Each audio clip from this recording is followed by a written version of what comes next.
dear students. I welcome you to our course of lectures on the history of the English language. This is our first lecture, and let me introduce with the subject, methods, material, aims, objectives, etc., etc.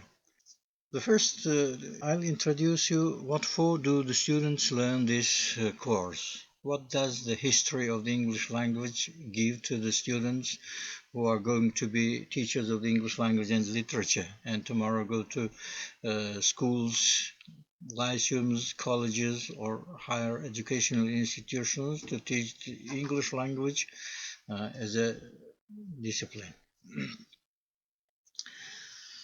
History of the learner of the history of the English language should have some background knowledge on some items, just like history of the people learning the English language as a mother tongue, Muttersprache.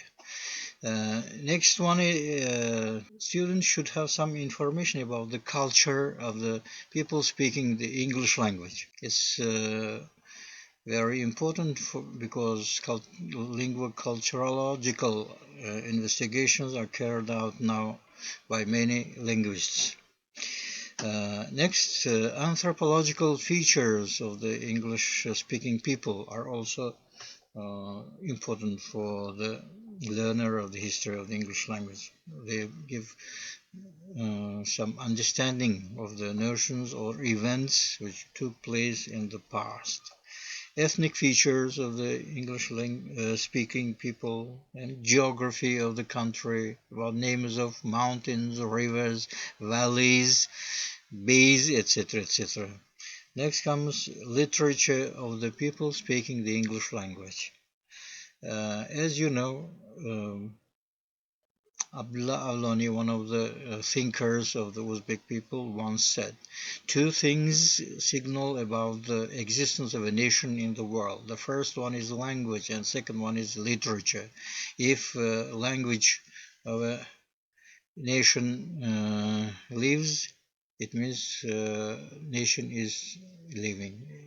The same about the literature. If literature exists in a language, it means people speaking this or that language exists.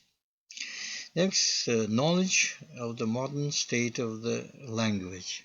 Language changes, and the students should know about the latest tendencies of language change and what changes are taking in the pronunciation and the vocabulary, stylistic aspect, etc., etc. Next, religion of the people speaking the English language.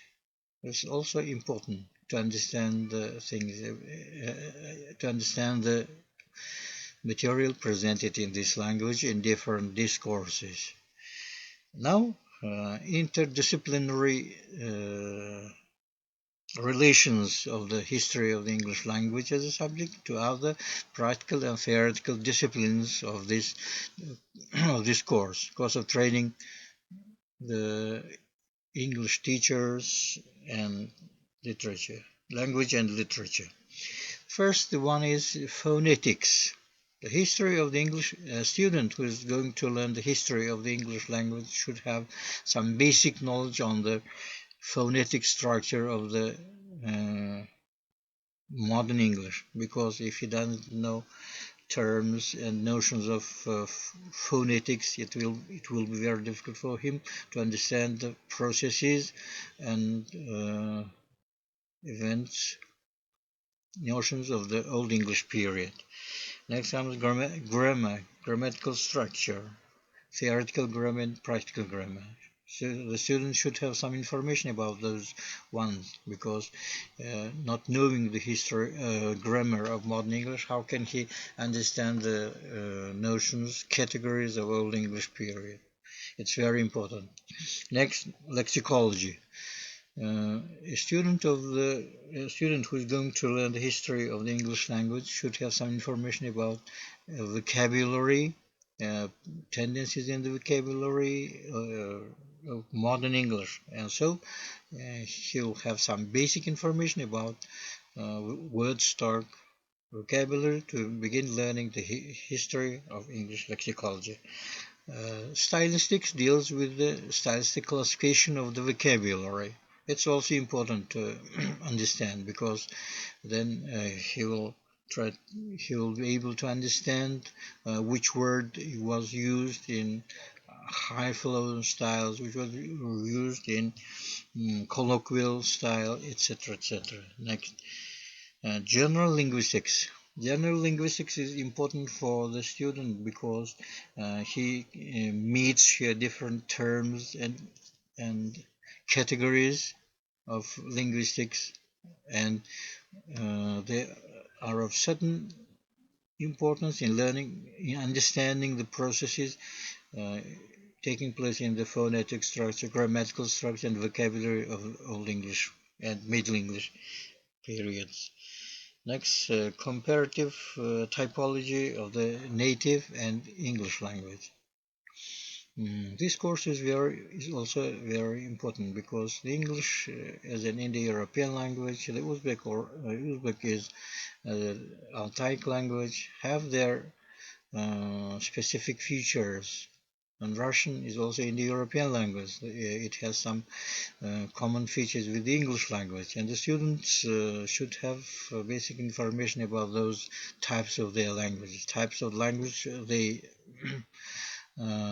call their mother tongues. Now, namely, what is discussed in this course of the history of the English language. Here we discuss, if we discuss Old English period, we discuss spelling of this period, types of ABC used in Old English period. Next, history of pronunciation, how words were pronounced in Old English, what phonemes exist, consonant phonemes, vowel phonemes, etc., etc. Next comes the grammatical structure. Grammatical structure of the English language is also discussed. What parts of speech existed, what grammatical categories have existed, what categories of noun or what categories of grammatical categories of verb existed in Old English. All these are object to discussion at our course. Next, history of the words, that's our etymology. We discuss how this or that word came into existence, where was it borrowed, how was it derived, etc., etc. These problems are also discussed at our course. Next, history of derivational means, history of word formation, how words are formed, what prefixes were used, and from what languages did they derive from, etc., etc. Next comes history of functional diversity of language elements. It means Old English was a synthetic language. Now, modern English is an analytic language. Great changes took place in the grammatical structure. While lecturing in this course, we'll try to understand the processes which led to such kind of great changes. Any discipline should have its own methods of investigation to deal with some objects of this world. In the history of the English language, we use the following methods: diachronical method, synchronical method, comparative historical method, method of linguistic geography, statistical method, distributional method, and functional method. All these methods are used in investigating all the periods of the English history. Now, any person, any student who is going to learn a history of any language should have some sources for study. If he has no sources, he cannot learn anything about the early stages of this language. But here, in learning the history of the English language, we are very lucky, because we have lots of sources in the form of manuscripts, inscriptions, chronicles, written records of different content and volume, etymological dictionaries, glossaries, dictionaries of old time, etc., etc.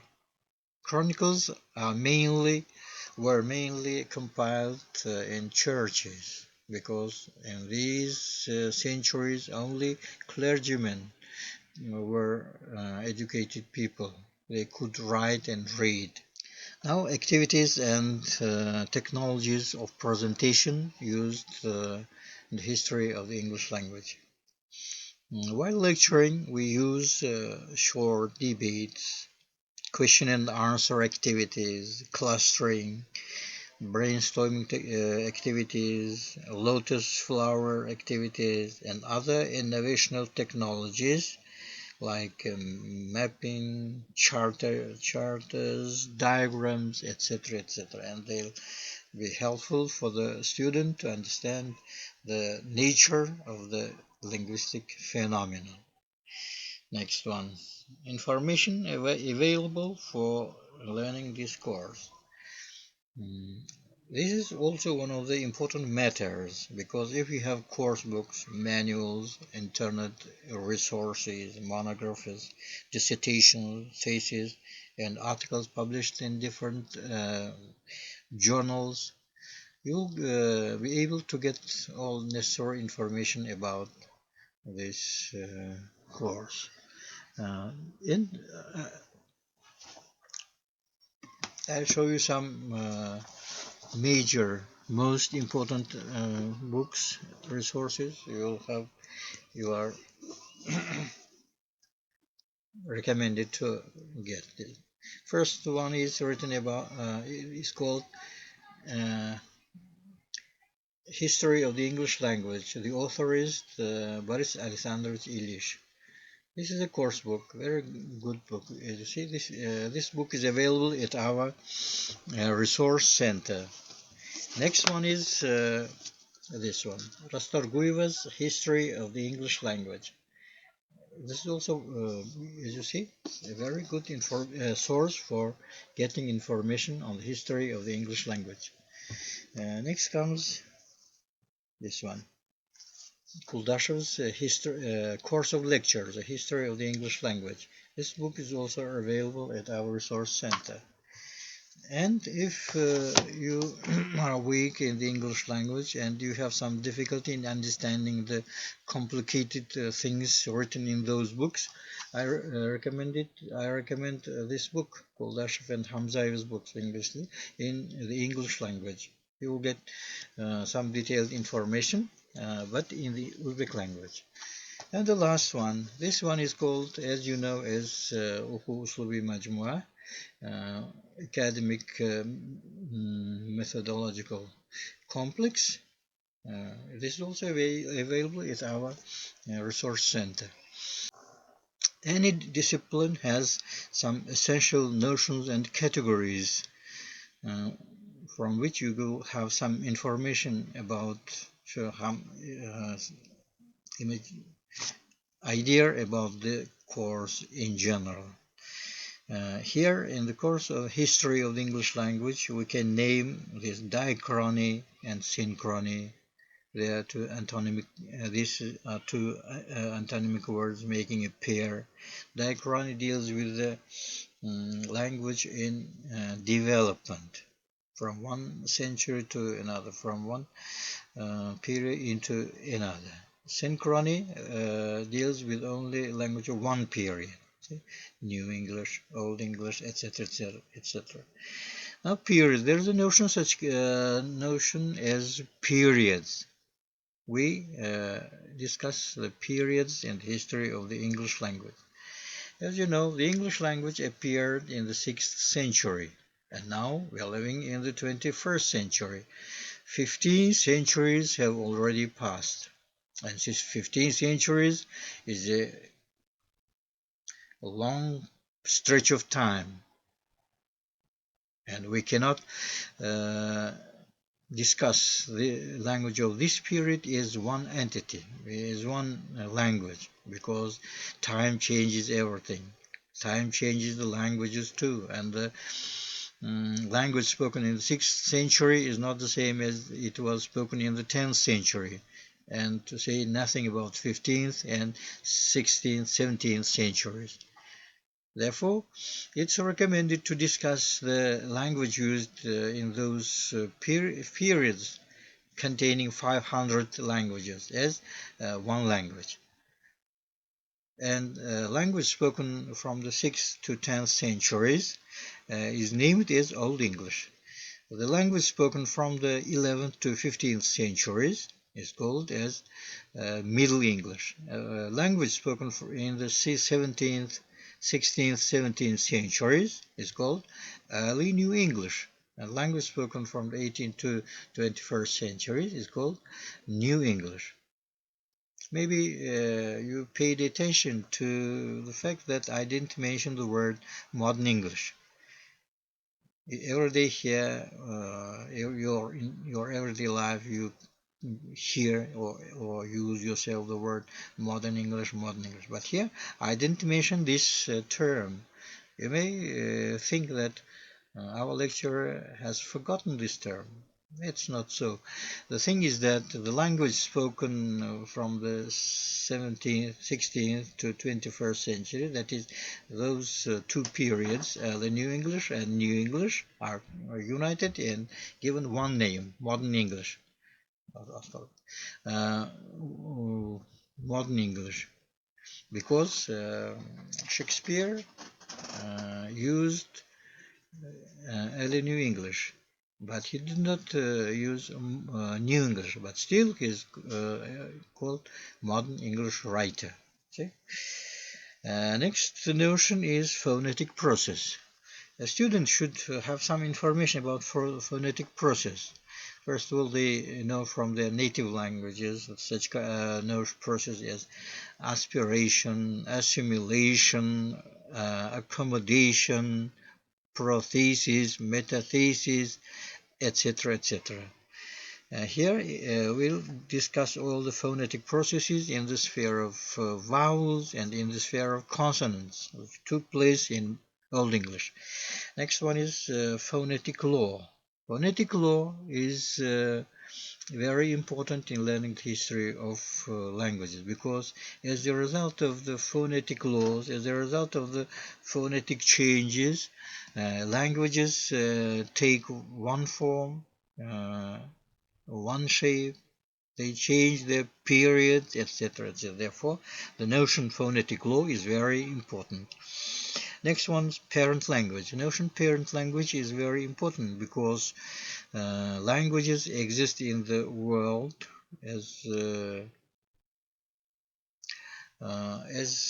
having similar features in phonetic structure, grammatical structure, and vocabulary. Those form families. And the family of languages namely developed from one language.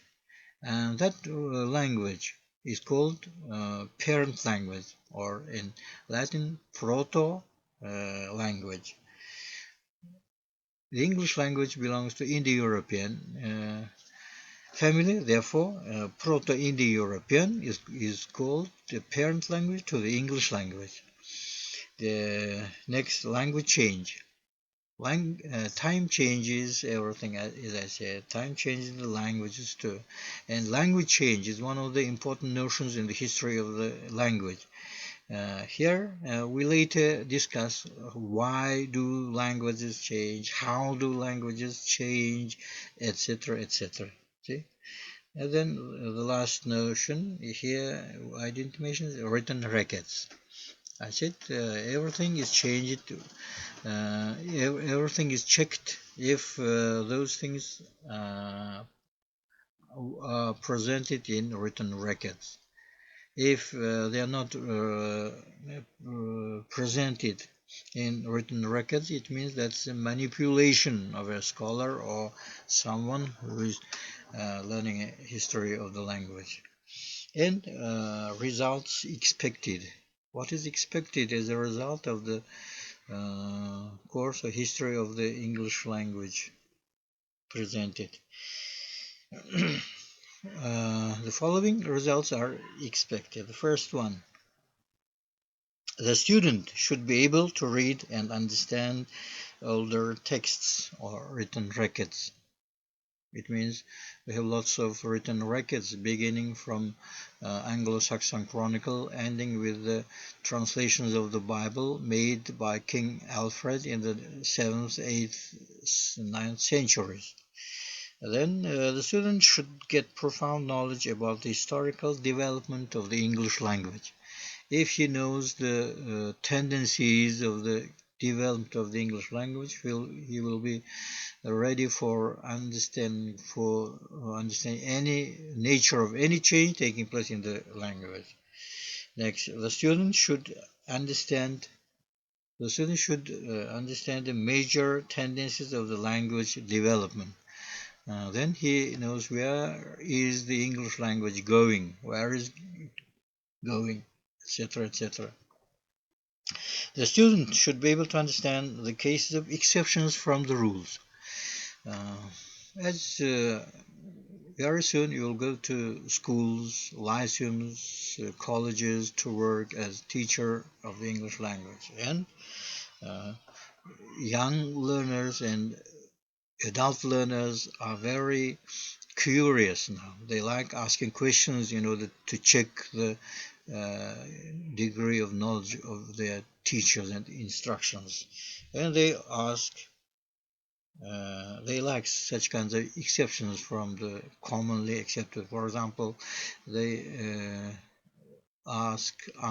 they like asking questions about non-standard plural forms like mouse, mice, tooth, teeth, about different types of pronunciation of words, for example, sun and sun, sun with UN, sun with ON.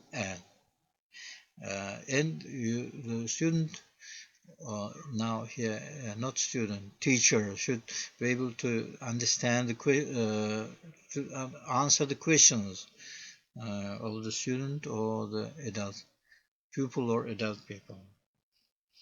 And he can find information not in course books on modern English. He can find information in the course books of history of the language. The student should be able to carry out investigations in future. That's also very important. The student should be able to explain the essential laws of language change to the pupils. This is quite practical aspect of teaching this discipline.